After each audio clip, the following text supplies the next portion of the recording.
ఓం శ్రీ మహాగణాధిపతయే నమః. ఓం శ్రీ గురుభ్యో నమః. ఓం శ్రీమాత్రే నమః. నారాయణ సమారంభాం వ్యాస శంకర మధ్యమాం అస్మదాచార్య పర్యంతం వందే గురు పరంపరాం. వాగర్ధావివ సంపృక్తౌ వాగర్ధ ప్రతిపత్తయే జగతః పితరౌ వందే పార్వతీ పరమేశ్వరౌ. హ్రీంకారాసన గర్భితానల శిఖాం సౌక్లీం కళాం బిభ్రతీం సౌవర్ణాంబరధారిణీం వరసుధాదౌతాం త్రినేత్రోజ్వలాం వందే పుస్తకపాశమంకుశధరాం స్రగ్భూషితాం ఉజ్వలాం త్వాం గౌరీ త్రిపురాం పరాత్పరకళాం శ్రీచక్ర సంచారిణి అవిద్యానామంతస్తిమిరమిహిరద్వీపనగరీ జడానాం చైతన్యస్తబకమకరంద శృతిఝరీ గుణనికా జన్మజలధౌ నిమగ్నానాం దంష్ట్రా మురరిపువరాహస్య భవతి శరజ్యోత్స్నా శుద్ధాం శశియుతమకుటాం జటాజూట నిలయా వరత్రాసత్రాణ స్ఫటిక ఘటిక పుస్తకరాం సకృన్నత్వా నత్వా కదమిహ సతాం సన్నిదధతే మధుక్షీర ద్రాక్షా మధురి మధురీణా ఫణతయః శివశక్త్యా యుక్తో యది భవతి శక్తః ప్రభవితుం న చేదేవం దేవో న ఖలు కుశలు స్పందితుమపి అతస్త్వామారాధ్యే హరిహర విరించాదిభిరపి ప్రణంతుం స్తోతుం వా కథమకృత పుణ్య ప్రభవతి.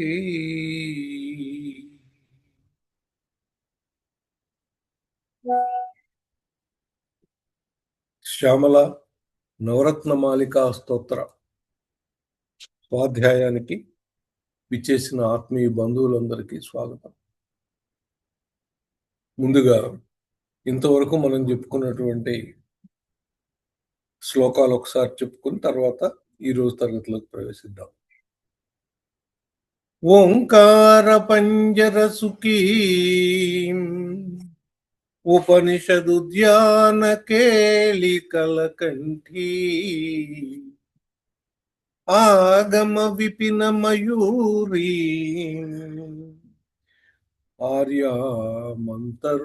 ఆర్యామంతర్విభావయే గౌరీ దయమాన దీర్ఘనయనాం దేశిక రూపేణ దర్శితాభ్యుదయాం వామకుచ నిహిత వీణాం వరదాం సంగీత మాతృకాం వందే శ్యామా తను సౌకుమార్యాం సౌందర్యానంద సంపదున్మేషాం తరుణిమ కరుణాపూరాం మదజల కల్లోల లోచనాం వందే నఖముఖ ముఖరిత వీణానాద రసాస్వాద నవనవోల్లాసం ముఖమంబ మోదయతు మాం ముక్తతాటంక ముగ్ధహసితం తే సరిగమ పదని రతాం తాం వీణా సంక్రాంత కాంత హస్తాంతాం శాంతాం మృదుల స్వాంతాం కుచభరతాం తాం నమామి శివకాంతాం అవటు తట ఘటిత చూలీ తాడిత తాళీ పలాశ తాటంకాం వీణావాదన వేళ కంపిత శిరసం నమామి మాతంగీ వీణారవానుషంగం వికచ ముఖాంబోజ మాధురీ భృంగం కరుణాపూరతరంగం కలయే మాతంగ కన్యకాపాంగం.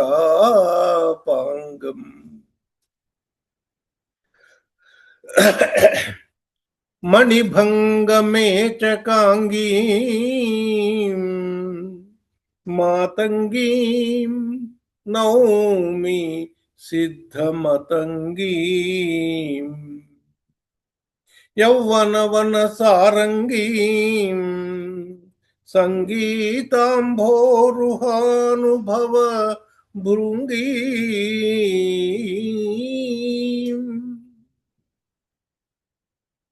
ఇంతవరకు నిన్నటి వరకు చెప్పుకున్న శ్లోకాలు. ఈరోజు మేచకమాసే చనకం మిథ్యా దృష్టాంత మధ్య భాగం తే మాతస్తవ స్వరూపం మంగళ సంగీత సౌరభం మన్యే. మేచకమాసే చనకం మణిభంగమేచకాంగీం. నిన్న ఇవాళ మేచకమాసే చనకం మణిభంగమేచకాంగీం. ఈ రెండింటికి ఏం పోలికో చూద్దాం. నిన్న చెప్పిన దానికి ఇవాళ చెప్పిన దానికి. మినువులన్నీ ఒక పెద్ద రాశి పోశారండి. ఆ మినువులు ఆ నల్లటి కాంతి ఉంటుంది వాటిల్లో. అవి మామూలు స్టాటిక్ నలుపు ఉండదు, డైనమిక్ నలుపు ఉంటుంది అనమాట. అవి చూస్తే వాటిల్లోంచి ఒక కాంతి వస్తూ ఉంటుంది. మేచకమాసే చనకం, ఒక రాశి పోసినటువంటి మినుములు ఎలా ఒక కాంతితో మెరుస్తూ ఉంటాయో అలా మెరుస్తుంది అమ్మవారు. మేచకమాసే చనకం. అంతకుముందు ఏం చెప్పారు? మణిభంగమేచకాంగీ. ఒక మణి, నీలమణి చాలా మణులుగా మారిపోయింది. మరి ఇన్ని మణుల్లోంచి వచ్చేటువంటి కాంతి ఒకటే. దీన్ని ప్రతిపాదిస్తున్నారు కాళిదాస్ గారు. మణిభంగమేచకాంగీ మేచకమాసే చనకం. తల్లి, ఈ కనిపించే ప్రపంచంలో ఇన్ని రూపాలుగా దర్శనమిచ్చేటువంటి వెలుగు నువ్వేనమ్మా. మేచకమాసే చనకం మిథ్యా దృష్టాంత మధ్య భాగం తే. అంతకు ముందేం చెప్పారు? యౌవన వన సారంగీ. యవ్వనం అనేటువంటి వనంలో తిరిగేటువంటి ఆడులేడి. మనిషి జీవితంలో యవ్వనం ఎంత? అదేమైనా శాశ్వతంగా ఉంటుందా? యవ్వనవన సారంగీ మిథ్యా దృష్టాంత మధ్య భాగం తే. అది మిథ్య, నిజంగా మిథ్య. మిథ్యా దృష్టాంత మధ్య భాగం తే. అమ్మవారి నడుము కనపడదటండి. లేడీకి కూడా నడుము కనపడదు. మిథ్యా దృష్టాంత మధ్య భాగం తే.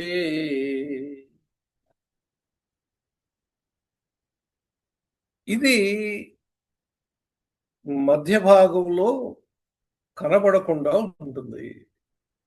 ఇందులో మధ్య భాగము అంటే పైన కింద కలిపేటువంటి భాగం మధ్య భాగం. పైన అవ్యక్తం ఉంది, కింద వ్యక్తం ఉంది. ఈ వ్యక్తానికి అవ్యక్తానికి మధ్యలో ఉన్నటువంటిదే మాయ.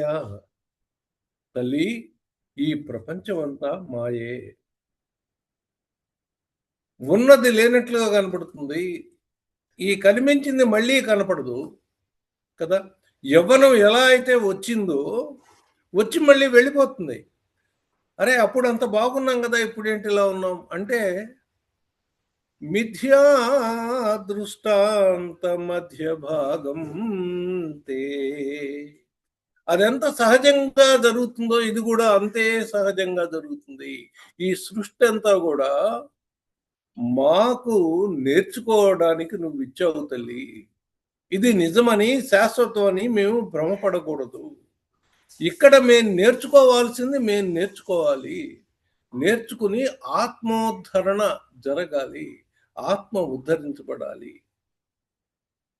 సుఖము దుఃఖము ఇవి మనం తెచ్చుకున్నటువంటి పుణ్యాన్ని తినేయడానికి లేదా కర్మల్ని అనుభవించడానికి వచ్చేటటువంటి సాధనాలు.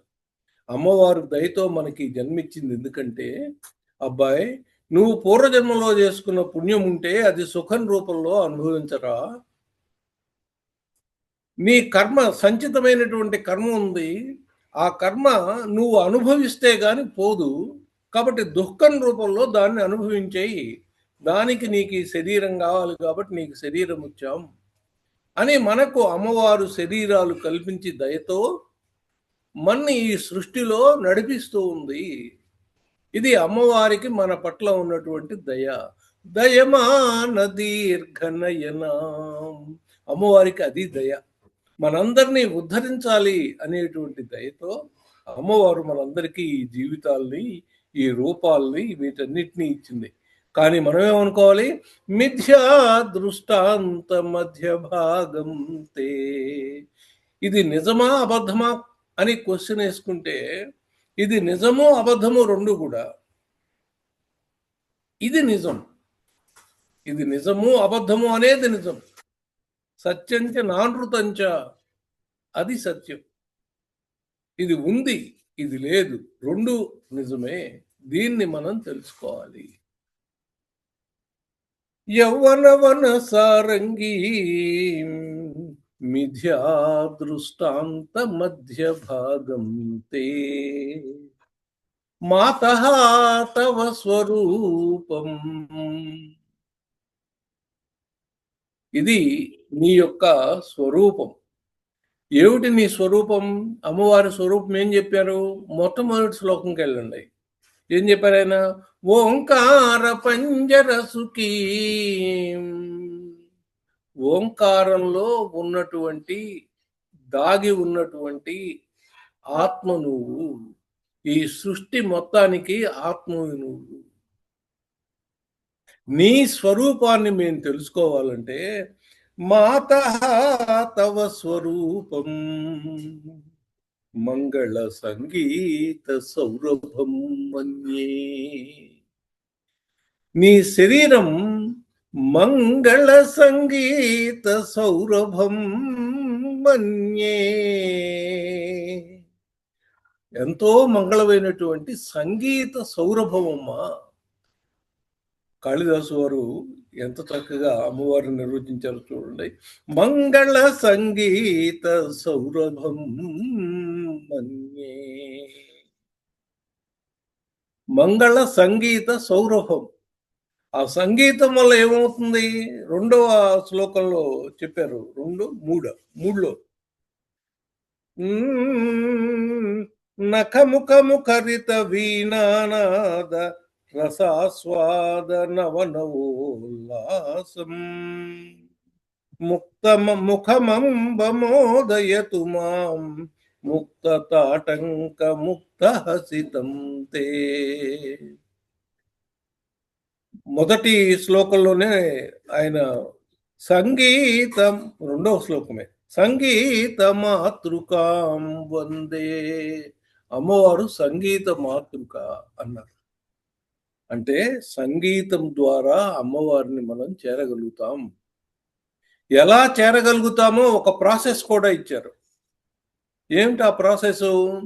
ఆ సంగీతాన్ని వింటూ దాంట్లోకి ప్రవేశించాలి, ఆ స్వరాల్ని ఆనందించాలి, ఆ రవాన్ని ఆనందించాలి. అనురవం అని చెప్పాం. ఆ అనురవాన్ని ఆనందించాలి. ఆ సంగీతంలోకి వెళ్తూ వెళ్తూ వెళ్తూ ఉంటే ఆ కీర్తనలోని భావం, వీటన్నిటినీ వింటూ వింటూ వింటూ వెళ్తే మనసు బాహ్యం నుంచి అంతరంలోకి వెళ్తుంది. అందుకే మొట్టమొదటి శ్లోకంలోనే దీని యొక్క లక్ష్యాన్ని వివరించారు. ఆర్యా మంతర్విభావయే గౌరీ, తల్లి నిన్ను నేను లోపల చూస్తాను అని చెప్పారు. ఆ చూడడానికి మార్గం కూడా సంగీతం అని చెప్పారు. ఆ సంగీతాన్ని నేను చూస్తున్నాను. అమ్మవారు సంగీత స్వరూపిణి. ఆ సంగీతాన్ని ఎలా ఆనందించాలో కూడా చెప్పారు. సంగీతాన్ని ఆనందించేటప్పుడు అది సంగీతం మనం అయిపోవాలి, మాధురి భృంగం అయిపోవాలి. ఆ తేనె తాగిన, మకరందాన్ని త్రాగినటువంటి ఆ భృంగం ఏ విధంగా మత్తమై ఉంటుందో అలా నెమ్మదిగా ఉండాలి. సాధకుడు మొదట సాధన మొదలెట్టినప్పుడు చాలా వేగంగా చేస్తూ ఉంటాడు. నఖముఖముఖరిత వీణావాద రసాస్వాద నవనవోల్లాసం. ఇది సాధన మొదటి దశలో ఇంత వేగంగా వెళ్తూ ఉంటాడు. నేను చేయాలి, పొద్దున్నే స్నానం చేయాలి, మన సంధ్యావందనానికి కావాల్సిన సామాన్లు అన్నీ ఏర్పాటు చేసుకుని చాలా వేగంగా ఆ కొత్త తనం ఉంటుంది. ఆ కొత్తతనంలో వేగం ఉంటుంది. ఆ వేగాన్ని పట్టుకుంటాడు. తర్వాత ఏమవుతుంది? సరిగమ పద నిరతాం, సరిగమ పద నిరతాం. అంటే మొదట్లోనేమో బాహ్యమైనటువంటి వాటి కోసం తొందరలా వెంపర్లాడుతూ ఉంటాడు. అలా చేస్తూ చేస్తూ ఉంటే సరిగమ పద నిరతాం తాం, నెమ్మదిగా ఆ మంత్రంలో ప్రవేశిస్తాడు. ఓం భూర్భువస్సువః తత్సవితుర్వరేణ్యం భర్గో దేవస్య ధీమహి ధియో యో నః ప్రచోదయాత్ అని ఆ మంత్రాన్ని అనుకుంటూ అనుకుంటూ ఆ మంత్రంలోకి ప్రవేశిస్తాడండి. ఆ ప్రవేశించినప్పుడు దాంట్లో ఒక రకమైనటువంటి ఆనందాన్ని అనుభవిస్తూ ఉంటాడు.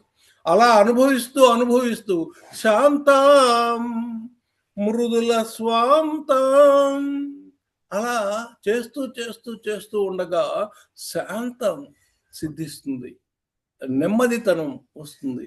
ముందున్నంత స్పీడ్ లేదు. వీణావాణ రస వీణావాద రసాస్వాదన అది లేదనమాట. నఖముఖముఖరిత వీణానాద రసాస్వాద నవనవోల్లాసం అది తగ్గి ఇక్కడికి వచ్చేసరికి శాంతాం మృదుల స్వాంతాం ఆ స్థితి వస్తుంది. ఇంకా కొద్దిగా ముందుకెళ్తే అవటు తట ఘటిత చూలి తాడిత తాలి పలాశ తాటంకాం. ఎప్పుడైతే సాధన కాస్త చిక్కబడిందో అప్పుడు అమ్మవారు ఉత్తేజితులై పైన కుండల్ని కదలటం మొదలవుతుంది. ఆ కుండలిని షట్చక్ర భేదనం చేసుకుంటూ పైకి వెళ్తున్నప్పుడు ఆ విధమైనటువంటి ఒక అనుభూతి కలుగుతుంది. అవటు తట ఘటిత చూలి తాడిత తాలి పలాశ తాటంకాం వీణావాదన వేళ కంపిత శిరసం నమామి మాతంగి. మాత మతంగం మతంగ రూపంలో, మాతంగి రూపంలో మనలో ఉన్నటువంటి కుండలిని శక్తి కదిలి పైకి నడుస్తూ ఉంటుంది ఆ సమయంలో. ఆ తర్వాత ఏం చేయాలి? దాంట్లో లయమైపోవాలి. వీణారవానుషంగం వికచముఖాంబోజ మాధురీ భృంగం. ఇంకప్పుడు మాధుర్యంలో మునిగిపోతాడు సాధకుడు. కూర్చుని లేవడానికి వాడికి మనసు రాదనమాట.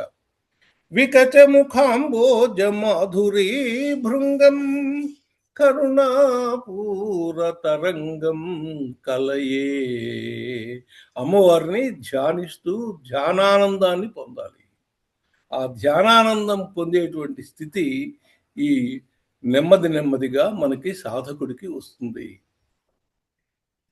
తర్వాత మణిభంగమే చకాంగీ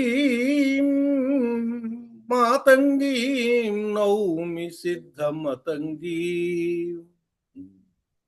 అప్పుడు ఇంకా వీడిలో ఏ విధమైనటువంటి వెలుగు కనిపించిందో అదే వెలుగు ప్రపంచం అంతటా మనకు కనపడాలి. అదే తల్లి మా మాతంగి మాతే ప్రపంచం రూపంలో నా కళ్ళ ముందు ఉంది. కనిపించే వాళ్ళందరి రూపంలో కూడా ఆ కాంతి నాకు ప్రజ్వలితంగా కనబడుతోంది. మణిభంగమే చకాంగీ. ఒక మణి, ఇంద్రనీల మణి ముక్కలై చాలా మణులైనట్లుగా ఒక తల్లి ఇంతమంది రూపంలో, ఇంత సరాచర సృష్టి రూపంలో నా కళ్ళ ముందు కనబడుతోంది అనే భావన మనకి రావాలి. మాతంగీ నౌమి సిద్ధమతంగీ. ఇంకా ఇంకా ధ్యానం చేస్తూ ఉంటే నీకు అనేకమైనటువంటి సిద్ధుల్నిచ్చేటువంటి తల్లి ఆమె. యౌవనవన సారంగీ సంగీతాంభోరుహానుభవ భృంగీ. ఈ స్థితికి రావాలండి. సంగీతం సంగీతం అనేటువంటి పద్మంలో ఉన్నటువంటి ఆ మకరందాన్ని అనుభవించేటువంటి భృంగల్లాగా మనం మారాలి. మన ధ్యానం ఆ పరాకాష్ఠకి వెళ్ళాలి. ఇక బాహ్యాడంబరాలు మనకు కనపడవండి. వాడు ఏ పని చేస్తున్నా దాంట్లోనే లయమైపోయి ఉంటాడు. ఏ మాట మాట్లాడుతున్నా ఆ దాంట్లోనే ఉంటాడు. ఏ పని చేస్తున్నా కూడా దాంట్లోనే లయమై ఉంటాడు. ఇది ఈ స్థితికి మనకి రావలసినటువంటి స్థితి.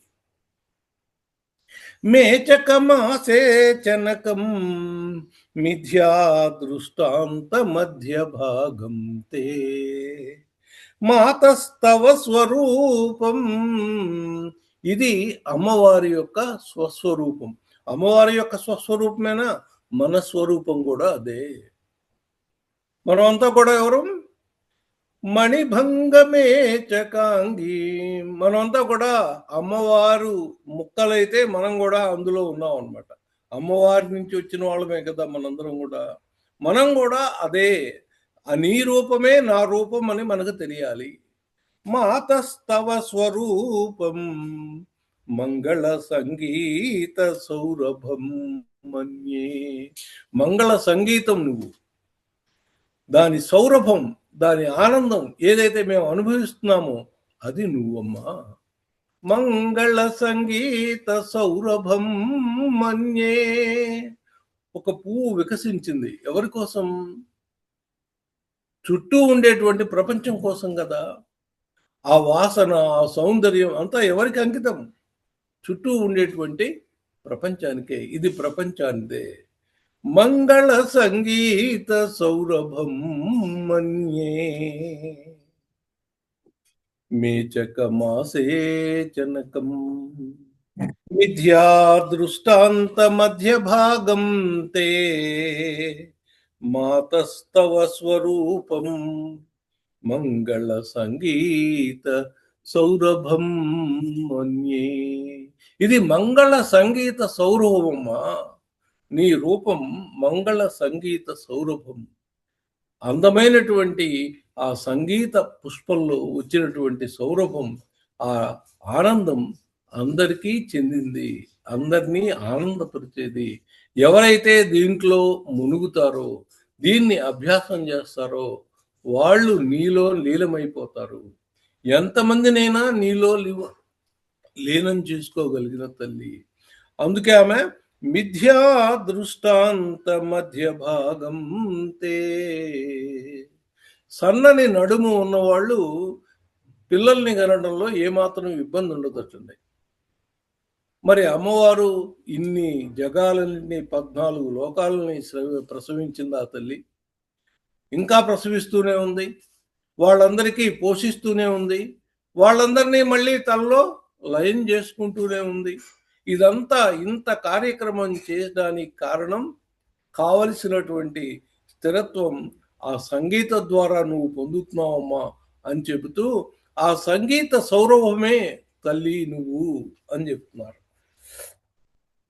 మేచకమాసేచనకం మిథ్యా దృష్టాంత మధ్య భాగం తే మాతస్తవ స్వరూపం మంగళ సంగీత సౌరభం మన్యే నవరత్నమాల్యమే తద్రచితం మాతంగ కన్యకాభరణం.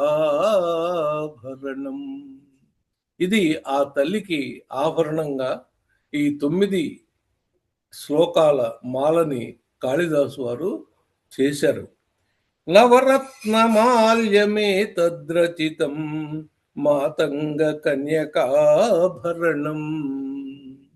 అయితే ఏంటయ్యా అంటే యః పఠతి భక్తియుక్తః స భవేద్వాగీశ్వర సాక్షాత్. ఇది ఎవరి కోసం?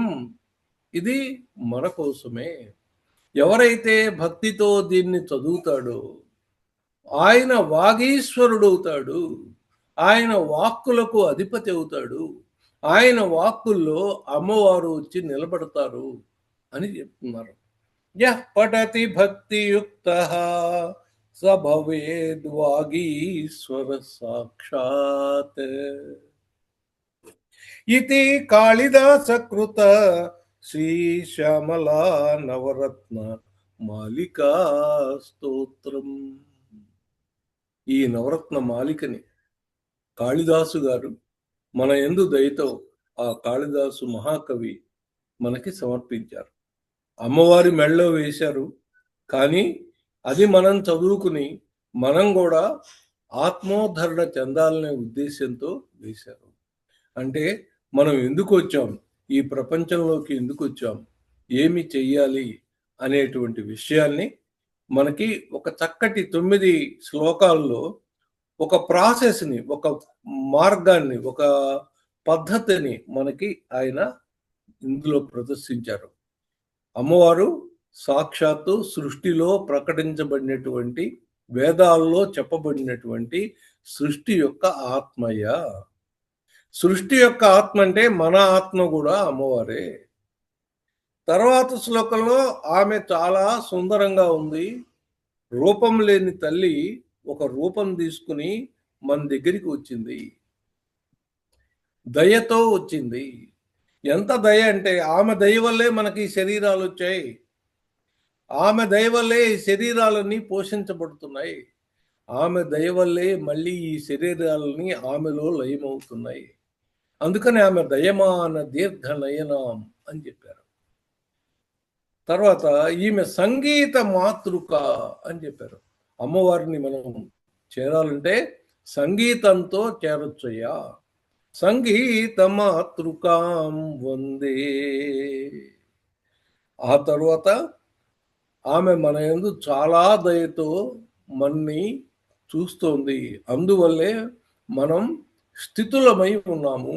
స్థితులు అంటే నిలిచి ఉన్నాము. ఈ ప్రపంచంలో మనం నిలిచి ఉండడానికి కారణం అమ్మవారే.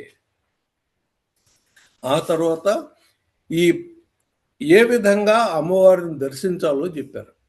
ముందు వీణా వాదనలో లేదా సంగీతం మీద మక్కువ పెంచుకోవయ్యా. సంగీతం అంటే ఇష్టాన్ని పెంచుకోండి. ఆ తర్వాత ఏం చేయాలి? సరిగమలు, స్వరాలు నేర్చుకోవాలి. స్వరాలు నేర్చుకుని కీర్తన చెయ్యాలి. బాబు ఇవన్నీ నేను చేయలేనంటే వీటన్నిటినీ మనసులో ధ్యానించు. అమ్మవారు చేస్తున్నట్లుగా మనసులో ధ్యానించు. కలయే అన్నారు. అదే మొదటి శ్లోకంలో ప్రతిపాదించారు. ఆర్యామంతరు విభావయేద్ గౌరీ, నిన్ను నేను మనసులో ధ్యానిస్తాను అన్నారు. నువ్వు చేయలేకపోయినా అమ్మవారు చేస్తున్నట్లుగా ధ్యానించవయ్యా. ఆ ధ్యానించటం వల్ల ఆ వీణారవంలో నువ్వు మునిగిపోయి లీనమైపోయి అమ్మవారితో మాధురీ భృంగంగా మారవయ్యా. ఆ మాధురీ భృంగంగా మారిన తర్వాత నీలో ఉన్నటువంటి వెలుగే బయట అందరిలో కూడా అమ్మవారి వెలుగుగా కనబడుతోందని గ్రహించు. మణిభంగమే చకాంగీ, అది అందరిలో తల్లి కనపడుతోంది. ఎలా కనపడుతోంది? మేచకమాసే చనకం, అందరిలో కనిపించేటువంటి వెలుగు నల్ల మినుముల రాశిలోంచి వచ్చేటువంటి ఒక మెరుపు కాంతిలాగా మనం గమనించాలి అని చెప్పారు. తర్వాత మాతస్తవ స్వరూపం మంగళ సంగీత సౌరభం మన్యే, నీ స్వరూపం మంగళమైనటువంటి సంగీత సౌరభం తల్లి, ఈ విధంగా తెలుసుకున్నాం అని చెప్తూ, ఇట్లా ఎవరైతే భక్తితో చదవాలండి.